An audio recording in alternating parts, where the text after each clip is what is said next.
Hello, and thank you for clicking on this video. If you've been struggling with your TOEFL IBT reading section, you've been getting disappointing scores, even though your language skills are intermediate or even advanced, and you don't know why, watch this video to the end because I'm going to show you step-by-step procedures that will help you to get that score you need and deserve. Hello, my name is Mr. Hearn. If you haven't seen me before, I am the owner and head tutor at Praxis Group International Language Academy since 2007. It is my job to help you earn a respectable passing score in your TOEFL IBT so that you can get on with living a successful and prosperous life. Okay, now in this video, as I said, I'm going to show you some step-by-step procedures that you need to use in the reading section to get that respectable passing score. Before I show you these things, and please don't skip ahead, okay? There's a lot of things you need to know to pass this test. One of the things is that the TOEFL IBT, one of the reasons you're not getting the score you need is because the TOEFL IBT is not like other tests. You see, often when we're taking a reading test, we have to read to learn and then use what we learn to answer the questions.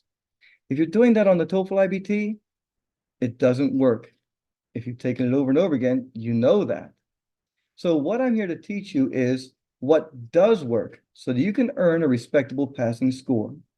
Let's get into seeing step by step what you can do to make the TOEFL IBT easier to get a score of 25 to 30 on your next test. Let's take a look at step one. TOEFL IBT reading section procedures. Step one, skip the reading and go directly to the questions. And there are 3 reasons to do this. Oh, I know you may be saying, Mr. Hearn, how am I going to answer the questions if I don't read the passage or the paragraphs? Well, understand that the TOEFL IBT is not a regular reading test. It's a test of how well you know certain study skills or procedures and rules. If you're like many of my students, you're a pharmacist, a dentist, a nurse, or maybe a teacher or an engineer, and you know that success is all about following procedures and rules. That's what this test is testing you on, how well you know procedures and rules. So there are 3 reasons you want to skip the reading. And I know there are many tutors teaching that you have to be familiar with all the subjects before you take the test. That is absolutely wrong. It is counterproductive even. The less you know about the subjects on the test, the better. Because ETS has this little trick they play. There are choices that are true in real life, but on the test they're wrong because these aren't real passages. They take passages from textbooks and they modify them for the test, which means the more you know about a subject, the more likely you are to get a lower score. So forget anything you knew and learn the procedures that I teach you. Let's see the 3 reasons why you need to skip the reading and go directly to the questions. Take a look. Number 1, not enough time to read everything. Now, if you've taken the TOEFL IBT, you know that you run out of time, right? Or if you don't, it's because you're guessing half the time. ETS makes these passages in such a way that they're confusing and they put a lot of extra words in there to overwhelm you. So skip the reading because there's not enough time to read everything and answer the 20 very confusing questions. Let's take a look at number 2. Number 2, you won't be tested on everything in the passage.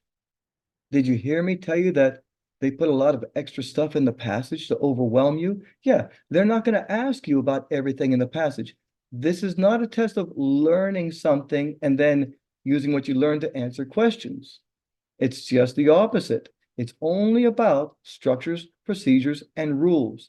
So let's take a look at the 3rd reason why you want to skip the reading and go directly to the questions. Take a look. Number 3, ETS puts extra information in the passage to waste your time, create anxiety, cause confusion, and to trick you into picking a wrong choice. That's right.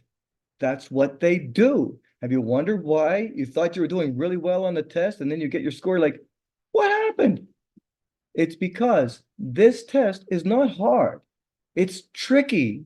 It's tricky, but once you know the tricks and you practice a little bit to get good at answering the questions in the way ETS wants you to, the higher your score. That's what I teach you in my courses. I teach you step by step how to answer every question type quickly and accurately so you can get that respectable passing score and get on with living a prosperous life. So let's take a look at step number 2. Step number 2, identify the question type. There are 9 question types. Being able to identify the question type tells you what to do next. Knowing what to do next alleviates anxiety and confusion.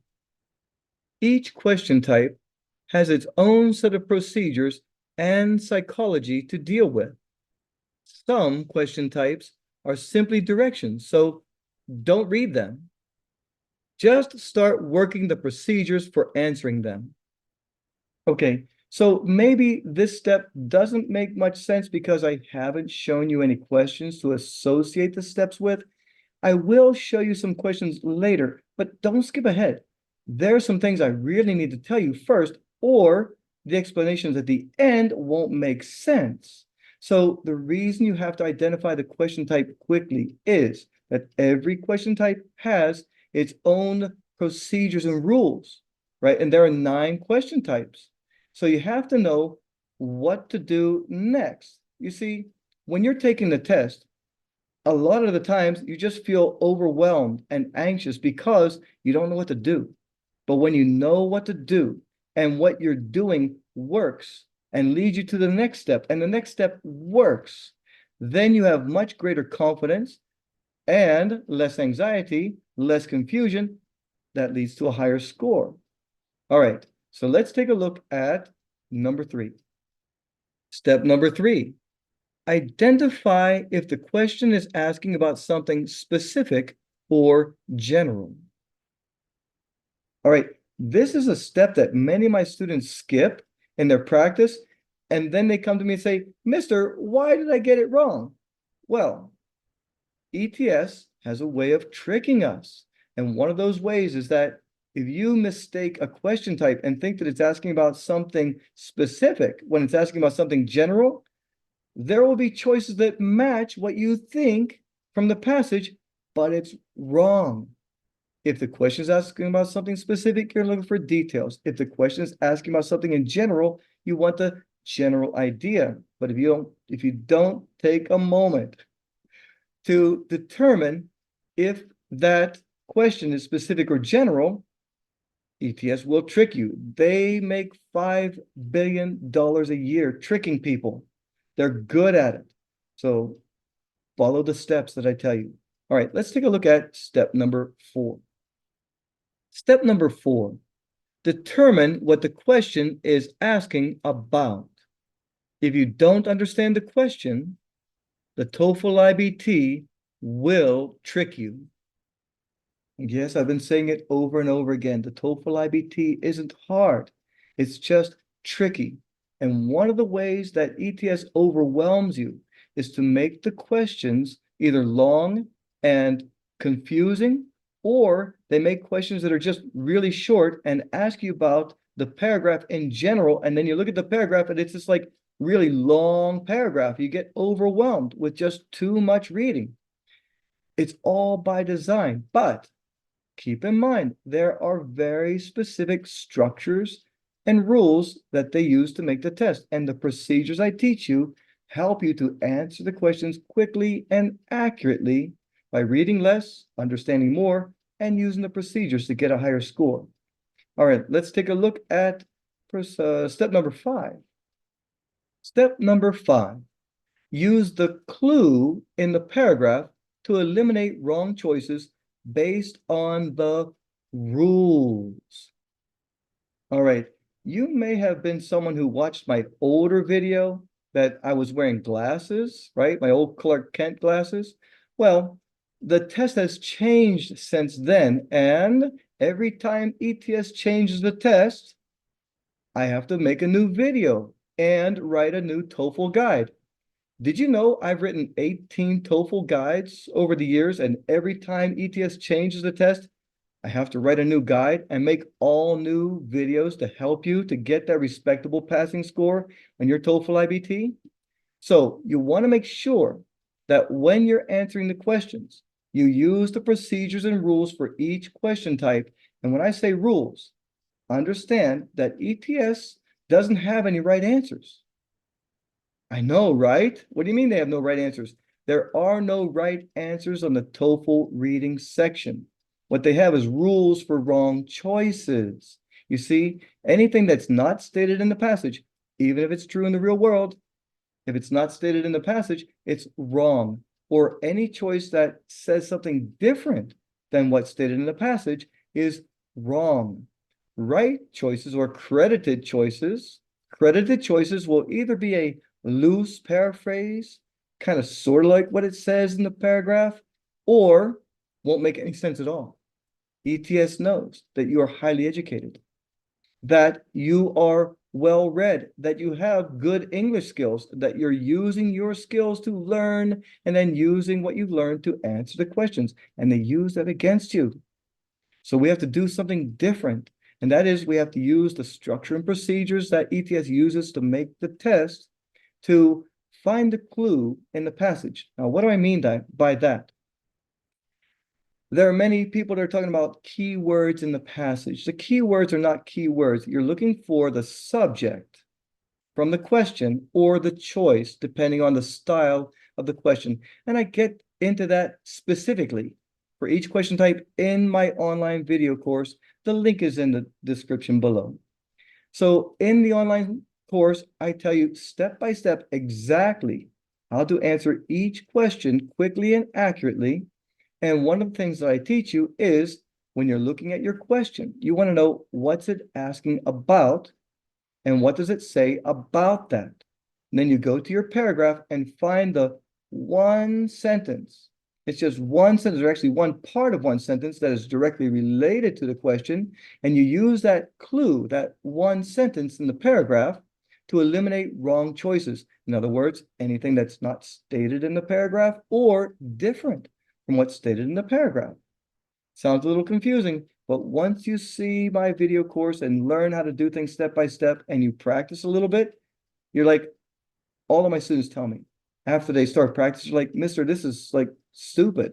It's like, this is the easiest test in the world. I know, right? When you don't know how to do something the right way or the way ETS wants you to in this case, it's really hard and confusing. But once you know how to do things the way they want you to, the test gets easier and easier, and your score gets higher and higher.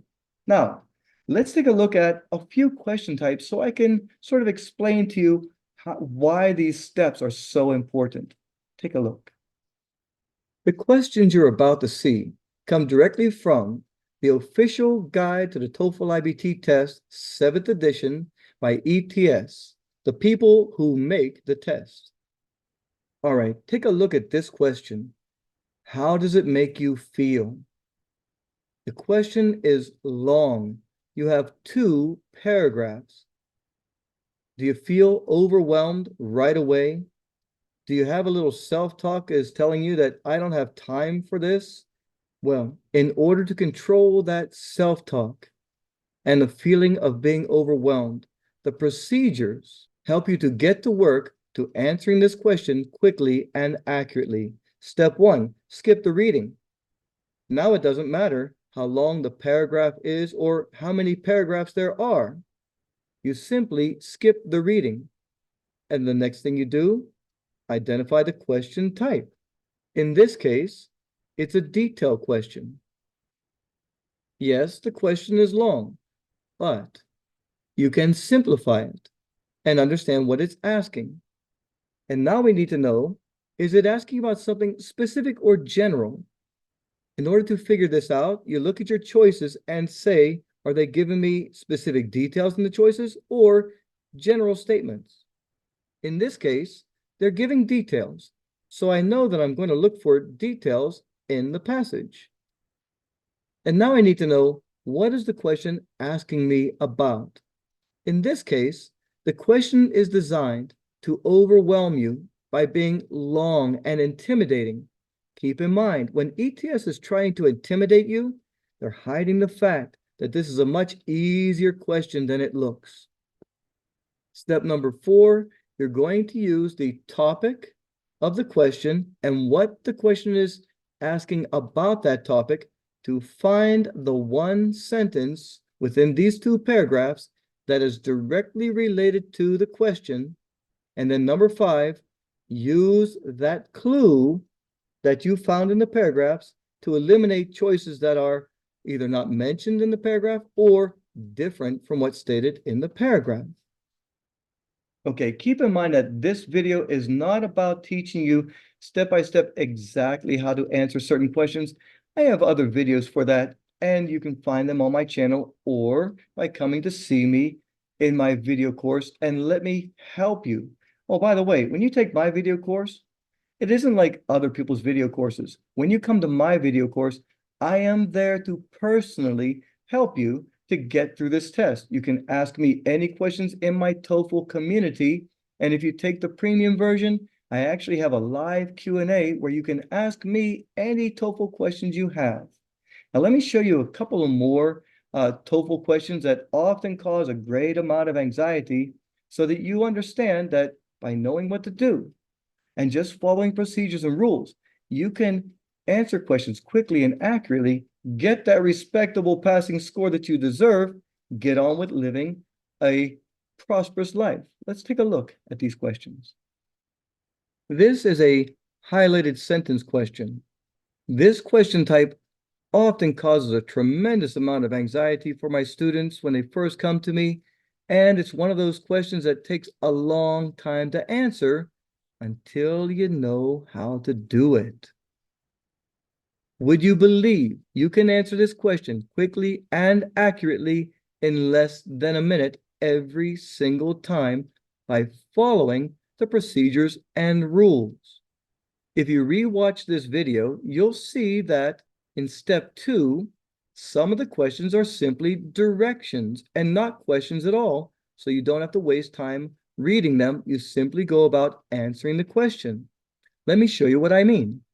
This question reads, which of the sentences below expresses the essential information in the highlighted sentence in the passage?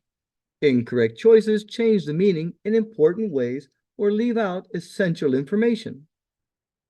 Okay, first of all, this is a very intimidating question. They've got a long highlighted sentence that's written in a very confusing way to make it difficult for you to understand it. They've got long, difficult choices to pick from. And did you notice how this question is structured? First of all, just reading it. When I have my students read this question out loud, it often takes 12 to 17 seconds or maybe 22 seconds for them to read it. And it's not necessary. That's time you could be using to answer the question.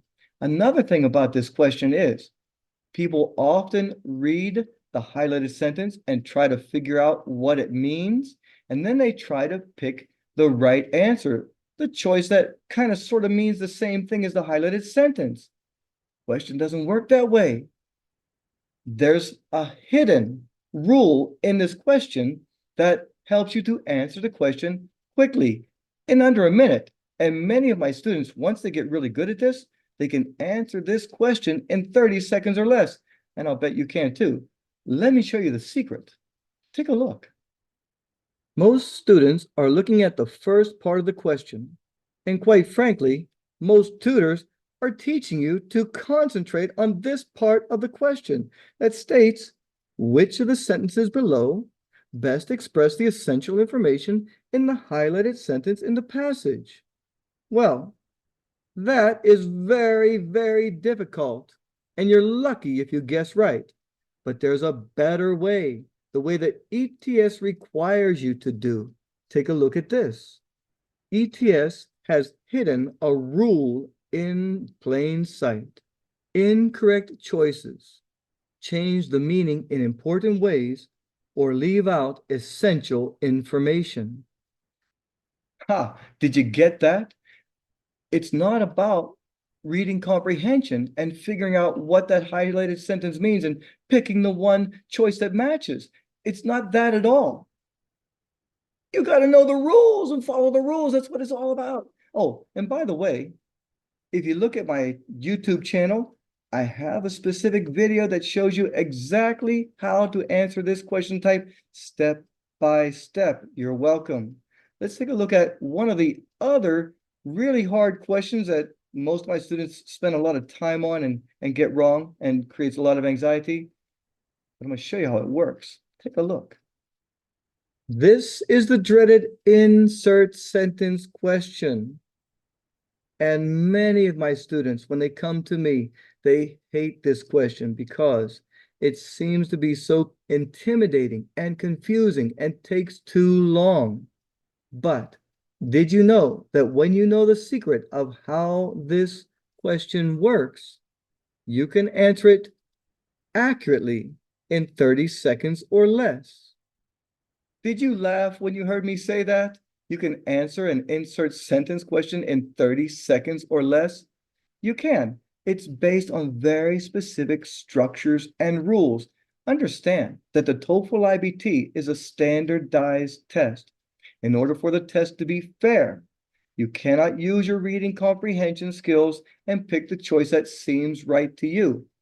That you could argue in court that your opinion was better than ETS's. There's no way that they can allow you to win in court, and so they have very specific structures and rules that determine what a wrong choice is and rules for how to get to the credited choice. That's what I'm teaching you. Oh, and by the way, I have a video for the insert sentence questions as well in my YouTube channel. It's free. You're welcome. Okay, that's it for this video, except that I want to state again that I am here to help you to get a respectable passing score on your TOEFL IBT so that you can get on with living a prosperous life, okay? Successful and prosperous life. The way I do that is to make these YouTube videos for you. Please subscribe. It doesn't cost you anything. Give me a like, please, so that I know you're there. Oh, and ask me questions. Right now, I'm talking to a camera, and I need to know that you're there so that I can continue to make more videos to help you and other people. Come and see me. If you're struggling with your TOEFL IBT, come and see me at my online TOEFL course.